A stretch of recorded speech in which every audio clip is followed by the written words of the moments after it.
everyone, and welcome to the All Things ITSM Global Podcast. We're coming to you from ITSM 15 in London. I'm Kirsty McGowan. I'm here with James Finnister. Hello. Simone Moore. Hi. And welcome to Tuuli Sutinen from Sharewell Software. Lovely to be speaking to you today. Too. Well, so Tuuli, you've had some interesting experiences of late. And I thought, since we have such a love of communication and languages, I thought it was very interesting that for the very first time you got to talk in service management in your home language, Finnish. I did, yeah. But then now you've come back to English again. So how did you find the changes or the differences? So I think the way the language works, especially because I'm a native Finnish speaker, and then going back to Finland and giving a presentation in that language, I could play with the language in a slightly different way, but it's also very kind of user focused. So you have a number of words for the word user, what I'd call user here. So in fact, I changed from using just the word user to using other words as well, such as consumer, because consumer is in fact more maybe the type of role that we're looking for in service management. So it was quite interesting to see the kind of shift. Because it changes the meaning, doesn't it? Or it does, how you would perceive or, look at what we would see as a customer or a user or a manager or even a service desk analyst. Yes. And I think having multiple words for a certain thing, for example, this morning it was quite frosty outside. Did anyone else notice? It was freezing cold. It was just a little bit cold, yes, it was. So in Finland, for example, which is a very cold country, there's, I don't know how many words, but a lot of words for snow and different frosts and all that type of different things. So I think it does tell you about the focus of where we are, or what the focus is of that language and of that culture as well. So back to, I guess, ITSM, other than language, which I could actually talk about all day, but SIAM, you've been pretty involved in spreading the SIAM message around. Now, it was interesting for me that at the New Zealand conference earlier this year, basically no one in New Zealand's really heard of SIAM. So James, you didn't go to New Zealand? No, we need to get James to New Zealand. I'd go as well, in fact. And, so it's not new, but it's not known. Sort of not the mainstream, I guess, at the moment. I guess the awareness is not there. So what have you been doing in the SIAM space? So what I've been doing is I've been obviously speaking with lots of various people here, such as James and yourselves as well, about service integration and management. And I notice there's a large gap in the market in terms of what service management toolsets do and what we need in the world of SIAM. So working for Sharewell, for example, I noticed that whereas our capabilities were very good for service management, there was still a lack of kind of content for SIAM. And yes, you could have configured it to work with it in a SIAM environment, but that would take quite a lot of effort. Whereas what I then did, I worked with a development team in the States, which was very much good fun, a lot of work as well, and came up with a list of requirements, refined it quite a few times as they were building it and testing it. So it was very exciting to see it come in the product as well. So to bring those two topics of communication and SIAM together, do you feel that actually we've been pulled back because the tooling we have, the best practice we have, actually doesn't reflect that complexity of relationships, and the world isn't black and white?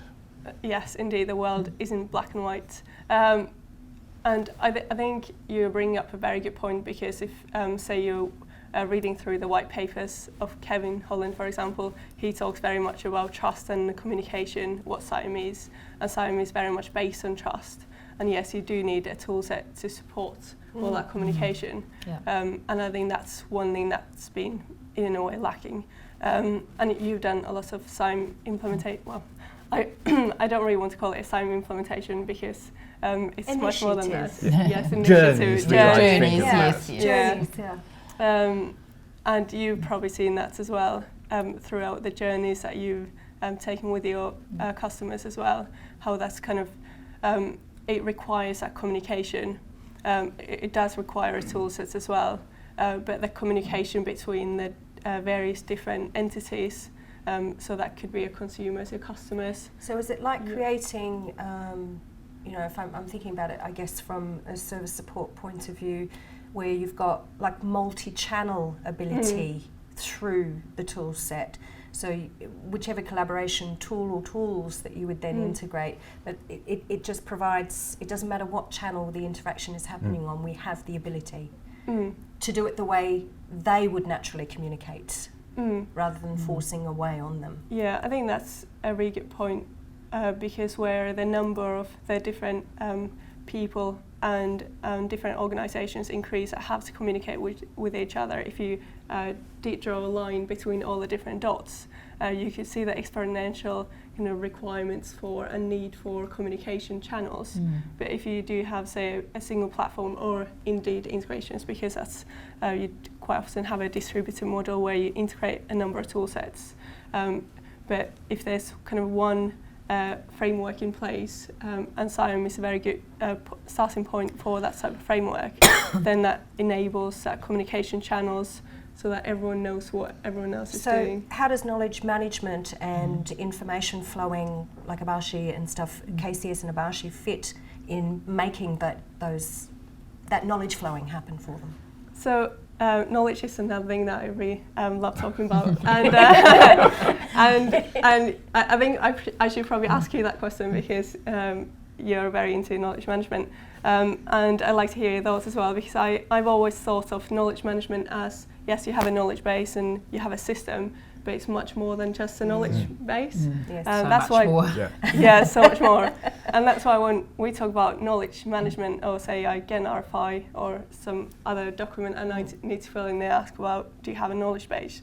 And that's all they ask about knowledge management. And I'm thinking, sad. It's very sad. It's not what it's about. No. And it's so much more. Well, it's just that a knowledge imagery that you base. build up about, as each team's within the organisation, regardless of whether they're IT or not, just that natural communication paths. And you can see the, the intelligence swarming build for the knowledge in the community side. Just the visualisation that each time a new hub would come on, but it takes that people with that view to put it through the technology to actually understand how the technology can augment that.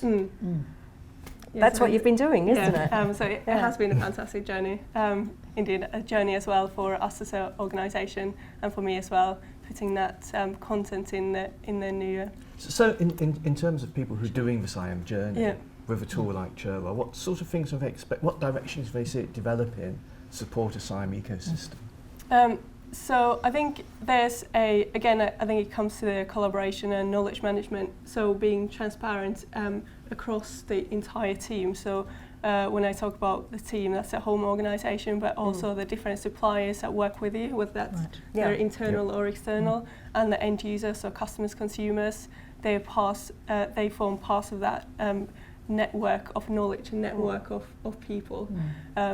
And from the organisation. And I think that's where we're heading, is that not only going kind of from internal IT, service management within service desk and so forth, but then adding all those other channels in from the suppliers. So that's obviously having the integrations, having the ability to manage all the workflows and records and all that. So extending that capability, but then also enabling the conversations and the communications between the suppliers and building that trust, really, because it's not only just about the home organisation saying, by the way, supplier A and supplier B, this and that, they have to deliver all these KPIs, and then at the end of the year we'll do a true up and see how they performed, but having that continual communication and transparency so that the suppliers can themselves see as well what's happening, so that they can monitor and be proactive. I kind of like that. It's almost like a tagline, isn't it? It's like enabling conversations, growing trust. There is an awful lot to it. We can't get it all out in a 10-minute conversation. So maybe we'll have to pick this up again and have another chat sometime soon, Tuuli. So thanks a lot for your time today. It's been a pleasure chatting with you. Thank you.